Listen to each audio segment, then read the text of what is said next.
So for your information, on December 26, about 11 p.m., a newborn baby was taken, no?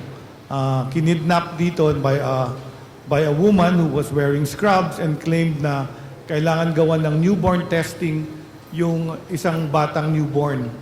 Nakuha to ng 11 at apparently hindi na binalik. So eventually, nadala yung bata outside the hospital and immediately na-inform ako the following morning and we also informed the police already and because of this, nagkaroon tayo ng several announcements to the medical center chiefs at later, meron na namang nahuling isang attempt to actually take another baby in Tondo Medical.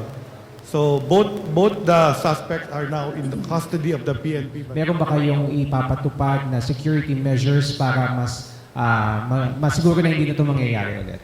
So I have a guest from the US and they tell me in Texas, they have what's called an Amber Alert and then ano yung pag-adult? Silver adult, pagka yung mga may dementia na matatanda na nawawala na patient. So we'll be starting these protocols.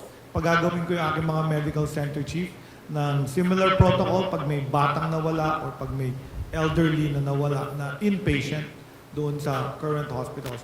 Ang papaalala ko sa inyo, hindi ito first time nangyari. Last year, naalala nyo, in a private hospital, may bata rin na ninakaw. Naalala nyo yun.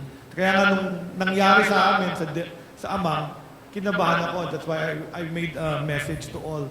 Because this is the time of the year, medyo puyat yung mga nurse, they're physically present, but they're mentally absent because of a holiday season. So talagang this is the time nangyayari itong mga salisi-salisi na ito. So we will heighten our measures for the protection. Yung isa sa in-implement ko, yung stricter na entry and exit. Kasi pag enter, pag naka-scrub suit ka, dapat may ID ka. So dapat the security will be asking if they're uniformed as a health worker, dapat may ID ka of that facility. Pangalawa, yung paglabas. Kasi apparently, ang ginawa nito, dumaan siya sa emergency department. Kasi sa emergency department, hindi masyadong chinecheck. So, hihigpitan din namin ang exit ng mga bata sa emergency department. Kailangan may papeles din siya kahit emergency department na pumasok siya, lumabas siya, or siya talaga yung may-ari ng bata na yun.